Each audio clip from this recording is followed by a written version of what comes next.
Hey, Alan, thanks so much for joining us today. As a way of getting started, give us a little background on yourself.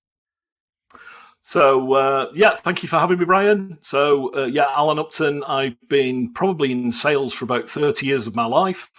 Worked for some small companies, large companies, basically predominantly in the IT space. Sold everything from very, very early laptops right the way through to big sort of mainframe systems, software services, managed services. You name it. Worked for some very interesting companies, to be honest. Yeah. And why sales for you? It was quite interesting. My brother started in sales. My brother's slightly older than me, and I started off in IT. I started in operations, and I saw my brother was starting to earn good money. He was driving nice cars. He was having an expense account and everything else that went with it. And I sort of looked at it and thought, that's the life for me. So I didn't. It wasn't by design. It wasn't by a plan. It was literally I sort of fell into it by accident, and found that I was good at it. And it was just literally my. I think it's my ability to get on with people. I love people. I'm very interested in people. And for me, it's all about understanding and working with people. I love it. That for me is the greatest part of the job, to be honest. Meeting people. Yeah. Did you feel you were natural, or was it took a little time to warm up? I think it takes time to warm up, is what I would say. In the very, very early days, obviously you're quite naive. You go through lots of the usual sales training courses. The solution selling, the whole nine yards. And it becomes an evolving process. It's not I don't think anybody, and I think I put a comment on one of your posts today, it's constantly changing. There's not a day goes by that I don't learn something, which is great. And it always excites me. I enjoy being challenged by people and actually progressing. And the only constant thing is change. And it's how you adapt to that change that, keeps you on top of the game. But yeah, I love it. But yeah, the early days and today's very different from then. You'll see this, Brian, the way that the IT's changed and the way that people change. It's a very different place. Yeah. I remember a manager telling me, "Hey, Brian, you better learn to sell something else because in about 10 years, we're not going to need any IT salespeople." And The that was a world, long nothing. time ago. I'm like, I think today there's about 100 times as many IT salespeople in different roles. What's the old adage, Brian? Nothing happens till somebody sells something. Well, that's it because you go through those training courses, and they're good. The only problem is so few clients cooperate. They don't follow the process, Brian. No, it's like the mutual action letter or plan letter. Yeah. I tried that once with my manager in a meeting, and they basically just took it and passed it back over the table back to us. What's quite interesting, especially when you're dealing with purchasing, is they have a process as well, and they're trained on the sales process, so they know what you're going to do and they know how to counter it.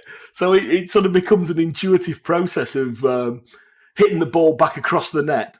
Well, we've got a couple of things in common in our background. One that I did a short stint in purchasing. So I got to be the I did. recipient of all of those charming salespeople coming in, for the commodity stuff. And I saw that. Yeah. And then the deck VAX operator. I was a VAX programmer early days. Crikey, we do have a shared background then. Yeah. So I know of which you come. Well, those are two good things because you know how the computers work, and two, you know how companies buy from an Yeah. Yeah. administration role, not from a Yeah. logistics or political stance, but from the administrative process. So I started my career in within trainee. I was a trainee buyer.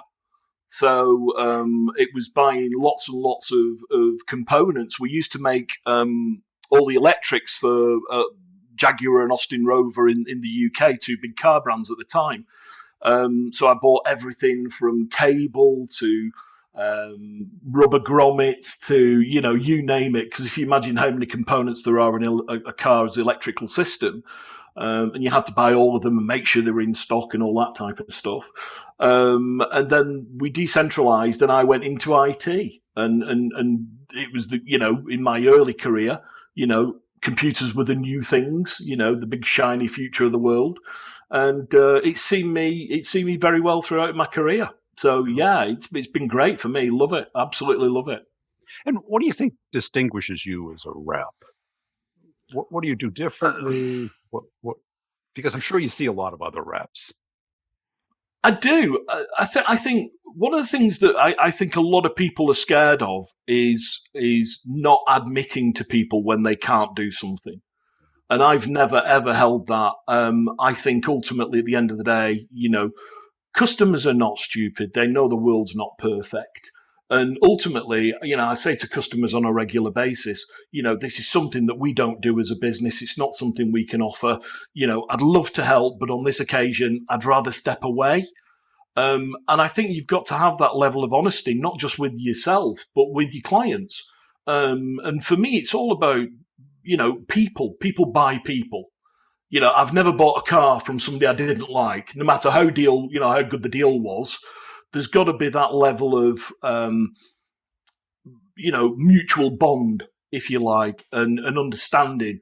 And as I said right at the beginning, for me, it's all about getting on with people. And I love, getting on with people and understanding people, and it's not all about business. Yes, great. Business is a byproduct of working with someone, but it's not the be all and end all. And you're not always going to be able to write business. And sometimes you've got to walk away. But if you do the right thing with the customer, they'll come back round. It always comes back round to you. And I think that's what differentiates me. It's the ability to say, thank you very much indeed, but on this occasion, I'd rather not take your money, and I'd rather live to fight another day. I did that on a really big contract with a previous client. With a previous company that I worked for, and we were doing probably about 8 million a year with this one particular customer. And they decided to go out to RFP. As you say, things always change. They decided they wanted to go out to the obligatory RFP. So they went out, and we were up against some big offshore players. We were a UK-based company.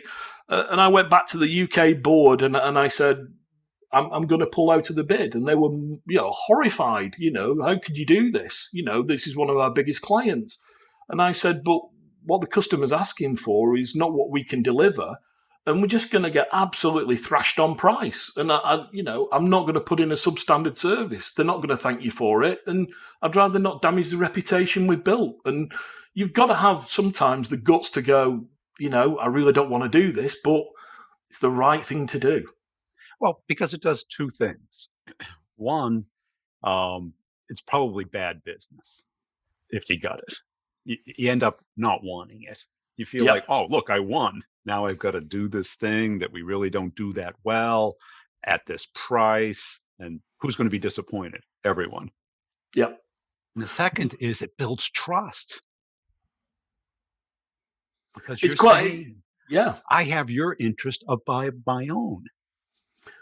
It was quite interesting, because I remember going into the key stakeholder, and I said to the key stakeholder, I'm going to walk away. We're going to pull out. We're not going to submit a final bid. And he said, no, you can't do that. You can't do that. And I said, no, we're going to do it, because you're not going to thank me for it. Because ultimately, if we did win it, even if we do win it, we're going to deliver a substandard service. You're not going to thank me for it. And ultimately, we'll end up getting into contractual dispute. You said this, you've committed to that. We can't deliver it. And I said, you're just not going to thank me for it. Many years, a number of years later, funnily enough, he left that organization, and he actually came to work for us as a business. So he actually did some consultancy for us. So he sort of poacher turned gamekeeper, and he's still a good contact. And I speak to him, pretty regularly. And we have that mutual respect, because he understood that I'd done it for the right reasons. And has your territory always been the UK, or have you covered other territories, either in EMEA or the US? predominantly UK, although some of my customers at the moment, we've got some customers European wide, but it's predominantly been the UK. I've found there's always more than enough customers in the UK Yeah. that I don't have to go external to other geographies. But yeah, I've done predominantly UK. And is there any, do you know any difference? Because I've never sold into the UK. I've sold all over North America, Canada, Mexico, Yeah. South America, but never the UK. Only through LinkedIn. So I get a lot of feedback from people in the UK. Brian, you're a hero in the UK. We love you in the UK because Some you're. do. Not everybody. Yeah, I think it's quite interesting because I've met a number of salespeople. I worked for Compaq for a period of time when Compaq were around, and their big sales kickoff was in the US. Yeah. So we were in Vegas. I think I've been with the company about 4 or 5 days, and met a number of my colleagues in the US. And I think the one thing that sort of shocked me a little bit is that sales in the US is seen as a profession. Being a salesman is a profession. It genuinely is recognised as a profession. Yeah. You know, in the UK, sometimes salespeople are seen as pond feeders. You know, we're the lowest of the low, and you know, people treat salespeople like that. And you know, it's one of the hardest jobs in the world. You know this, Brian. You've been there. It's very binary as a job. There's no other job where you're actively measured by a number, and you know, you either live or die by that number. You know, there's no other. I think the only other thing is probably, you know, sort of a surgeon where he either fixes the person or they die. You know, and that's quite severe. But there's not many other jobs that are sort of so binary and so black white. Yeah, I mean, athletics, you know, that, but there's some leeway, right? Like gymnastics, you might have one judge who says it's a 10 and one says an 8. Yeah. It's subjective. But in sales, it's so subjective, but the judgment is on that number. Yep. For better or for worse. Sometimes, you know, you had 100% to do with it. Sometimes you get a little luck, a little good timing works. How have you kept, if that's the way it's viewed, is it viewed that way inside the company as well in the UK? Yeah, I mean, for me, it's always about keeping that positivity. You know, the number is binary, but again, you know, with being a salesperson, there are sometimes things that are completely beyond your control. Right. You know, you can have everything nailed down. You can have your win plan nailed down. You know, you know exactly what you got to do, who you got to talk to, who's going to sign it off on what day, and then something happens completely left field, and it just takes the chair from underneath you, and you're completely snookered. You know, and it's your ability, going back to what, you know, one of the things you put on the post previously, you know, what makes a good rep. And it's somebody who has that ability to literally pick themselves up from that position and face into it and go, crack on, you know, and still have that positivity. And that's what I always expected of my salespeople. You can't win everything. You just can't, no matter how close you think you are. Somebody can kill it. Until the ink's wet on the paper, it's not a done deal. And even then, it can still get halted very quickly afterwards through no fault of your own. You know, the company might get acquired by another company, and it all changes again. It's what I've seen with the reps that really are able to succeed over and over again is they develop a sense of looking at a deal and anticipating how it's going to play out. Not 100%. But like a weatherman's not 100% right. And we've been studying the weather for a couple thousand years. They can't tell if it's going to rain or snow tomorrow, right? I mean, that's the ultimate UK conversation, I think. You know, what's the weather doing? Because we get a very diverse weather here compared to you guys in the US. You have seasons, we don't. We just have rain predominantly. Rain. 90% of the time. Well, that's it, because you look at a deal, and have you developed that sense? Yeah, you always get a feel for a deal. You know, if you've done your homework right, and for me, it was always a case of not force. It became more of a natural progression rather than a point where you ask for the deal. People would say, have you asked for the deal? Well, if you do the things right throughout the process, it just becomes a fait accompli. You don't have to force that issue. You don't have to force that point. It's, yeah, so what we'll do is we'll do this next week. And then if you're happy with that, we'll move to that. And then we move to that, job done. And that's the way I've always sold. And if you do it that way, it makes life a hell of a lot easier because you're not into that, please, sir, can I have the business? You don't have to ask the question. And you don't get stuck in the following up, checking in, touching base sequence when you need, well, you do need to lead it Yeah. because they don't really know what they need to do. The amount of times, Brian, I've had to tell customers how their systems work and who they need to talk to get things done. And that's a big part of my job, is working out the customer's own internal processes. Yes. They don't do it normally. They might do it for a particular project, Right. but they don't do it day to day. So they don't know it. It's like going to get your license renewed or your passport renewed. You do it every 5 years. You've done it, but I think I go to the post office. I think I get my picture. I think it I fill takes that 6 form in. weeks. Yeah. And that's a lot of the ways. And believe me, I've sat down with CEOs and explained what they have to do to get procurement everything they need. Because procurement loves to say no. Yes. It's not. Well, that's what they're paid to do. That's what they're paid to do. So much easier than working. Yeah. Just push it back. Oh, you don't have all the things in order. Yeah, totally agree. Totally agree.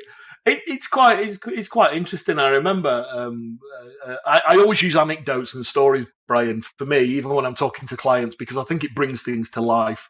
It's more real when you can go, I remember this.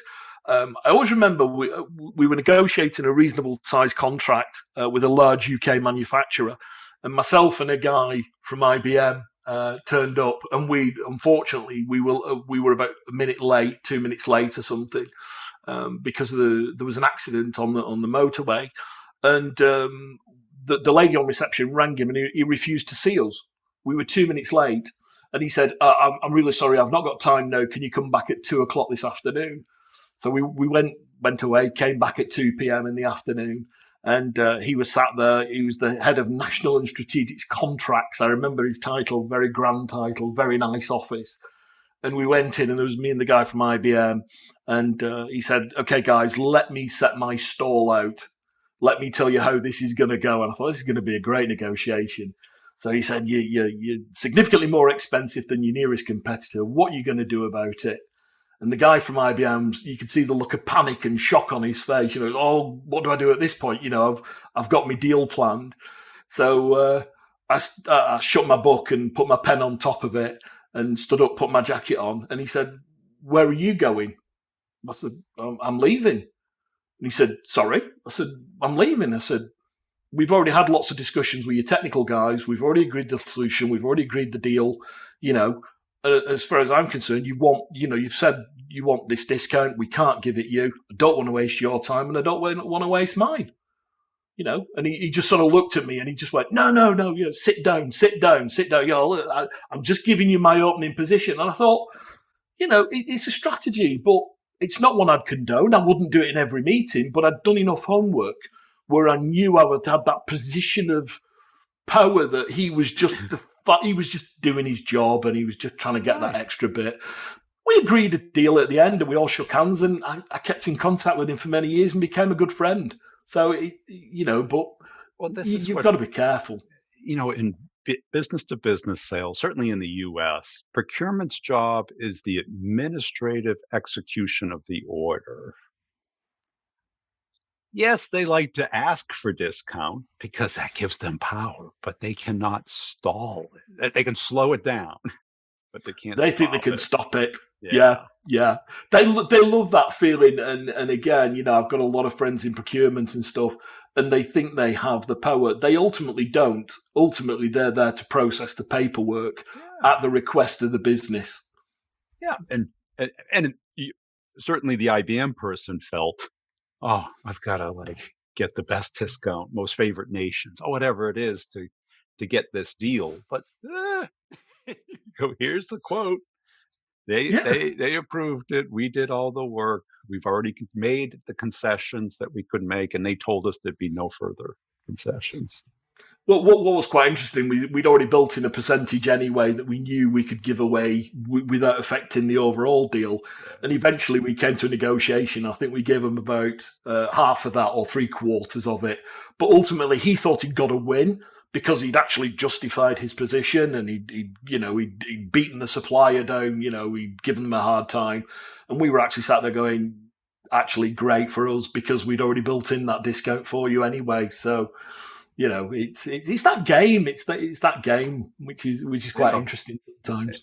And I've also heard, and I've seen this a couple times in the U.S. where they'll actually have procurement in and try and negotiate best and final before they even do an evaluation or a market study, and you're like, oh, just give me the price list, right? It's just theater. It's quite fun. I do like it. I do like that. It's a bit gladiatorial sometimes, isn't it? It's the who blinks first Mexican standoff. Well, You it's know, like it's, going, okay, here's my prenup before we go on a date. Right? It's like, who would read it? Who would sign it? Who would care? but what are you going to do at the end of it anyway? What, you're going to take someone to Oh, court it's going to over it? come out 2 years later when we're getting married. It's like, no. Yeah, you want to feel No. powerful and part of the process, and you're setting the standards and the rules. Okay, thank you. Yep. Goodbye. Yeah, it was always quite funny as well because you sort of look at some of the individuals who you deal with, and when you always walk out after you've done a deal with the greatest sense of euphoria. I mean, this, Brian. The sales is the highest of highs and the lowest of lows. And there's nothing like walking out, and I always remember walking out with that feeling of euphoria. And I thought, I wonder if he sat in the office with that same feeling of euphoria. And I don't think he did. Not at I think all. he moved on to the next, right, what other Right. contracts have I got to Yeah. sign off? You know, So, right. That, and there is nothing like that feeling. nothing. You know, I can Nothing in the world, Brian. I can remember all my big deals, and I remember the walk to the car. I remember, Oh, the look. I mean, when my CEO in the car, he looked at me and he goes, "You're playing at a whole nother level." I remember that was a long time ago. it's very different. It's quite interesting though because I've gone out of sort of mainstream. Um, uh, because we've now set up our own company. We've had the company for 7 years. Um, I get a lot of people contacting me trying to sell to me, Brian. The amount of LinkedIn traffic I get, it's just crazy. It really is. And I look at some of the emails that I get and some of the phone calls I get from people on cold calling, and it's shockingly bad. Brian, it's horrific. It really is. And Right. you think, Yeah. oh gosh, just dreadful, really dreadful. Right. Because today, the technology is good, but now the people are trying to automate it. So you take something that works marginally when it's properly targeted and built, and now you spam it to everybody. I've had sales reps, what payment plans do you offer with your trying to sell me all kinds of things that I would never need or want. If you only looked at my profile, you would have figured that out. You wouldn't even have sent it. But now that you can automate it, I feel comfortable torching my whole territory and possible relationships you could leverage there. It's the old chuck it at the wall and see what sticks, isn't it? It's just Yeah, volume. but you can't feel good because it doesn't stick very No, often. no. And it's just I see these people who come across with LinkedIn is today's Facebook for me. Yeah. I see some of the stuff that people post on there, and I sit there with my head in my hands. It's horrific. Some of and you think, why are you posting pictures of your kids when it's the first day of school? Well, This is a business correct. platform. Yeah, and This is a business to business platform. I'm not it's bothered just that you. yeah, it's just crazy. Get some attention, like the animal rescues or the gadgets. And Oh you're like, okay, yeah, you're going to get some likes and some comments, but who cares? Those people aren't the people who are going to hire you or want to network with God. you. They just love the little, eye candy, the Yep. gadgets and oh, you're saving a dog on ice. It's that feeling of it's that what's the word? It's that self Uh, patting oneself on the back. yes. Aren't you doing a good job? You're a good human being and all that type of stuff. Yeah, I think I was one of the first ever million LinkedIn members or something like that. I've had it for years and years and years. And in the early days, it was a great tool. You could reach out to people and all that type of stuff. But now it's just become another platform where people feel they have it's their personal sort of platform to voice off against the world, and Right. and this is why why I love what you do, Brian, because I think when I watch some of the videos that you do, the insights, the experience that you're sharing with the sales, with the Yeah. salespeople in the world, and I sit there, Brian, and I go, this is I have been a victim of this. I've worked for sales managers that operate like that. Yeah, and you just sit there and I just laugh my head off. I genuinely do, Brian. They're incredibly funny. Please Well, keep doing them. They're great. well, that's it. Because what I want to do is say what everyone is thinking, but they can't say because they know their boss would yell. The things that when I worked for other people, I would have loved to say. Oh, it shocks me, Brian, how many, and again, you comment on this regularly. The one thing that people do with salespeople, and it just doesn't, I just don't get it. They seem to want to stop salespeople earning money. Why? Why? I want to pay salespeople if I'm paying a salesperson $1 million a year, I'm absolutely overjoyed because I'm looking at it thinking, well, how much money are they generating for the company if I'm paying them $1 million? But Well, why do people think, the bean counters, the accountants, you're a cost of sale and therefore we've got to stop you earning money? No, reward people as much as you can.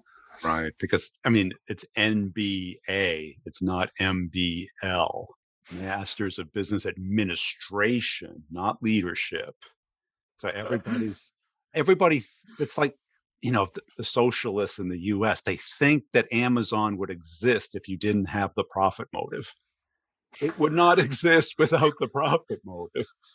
None of these pharmaceuticals would exist without the profit motive. So People, most of the salespeople I've ever come across in my whole life, Brian, have been pretty much singularly focused on money. well, why would you, who's going to cold call because it's enjoyable? People cold call because they're trying to sell something. They're not pushing, even though, the most, well thought of professional salespeople are money motivated, and you want them because that caring, that high that you get when you walked out of that deal doesn't exist for you doing your responsibility.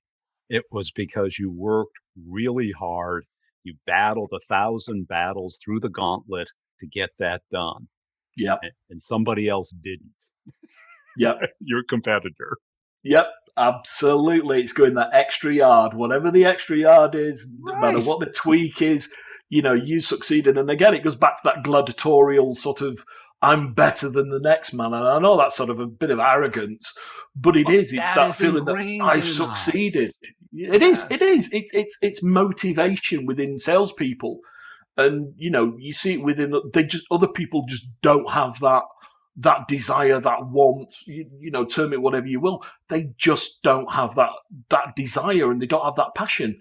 And it's that passion and desire that drives you on when you've lost a big deal to get up the next morning, start again, and keep going. And that's what it's all about. But I don't understand the mentality of people trying to stop people. You know, deal analysis. Trying to work out your comp plan. I've seen I've seen all your things, and I just sit there with my head in my hands, going, "This is so." I've seen so many of these comp plans.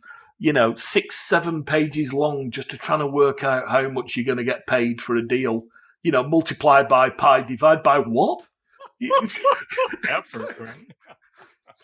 And sorry, there was one you said it was about deal. Well, when do we decide how hard the deal was? Oh, at the end, when we've done Right. it, After it's closed. after it's closed. Sure looks easier now after it's closed, doesn't Oh, it? it's amazing, Brian. It really is. It's funny, absolutely hilarious. But it's a tough job, and that's what people don't realise. People think selling is easy. People think, in my career, I've been accused of just swanning around. That was one of you just swan around, you just come in and buy people cups of coffee. That's what it may look like on the surface, but underneath my legs are going, like a swan. Underneath my legs are going, at Well, significant rates of knots. well, I mean, if you've ever seen a magician do a trick, we're all in awe. Why do magicians never show the secret to the trick? It dilutes the value of the trick. Absolutely. Why? Because we all know it's probably pretty simple how he's doing it, but we just can't figure it out. So we minimize it. It's just a trick. It's just pulling it out of his sleeve.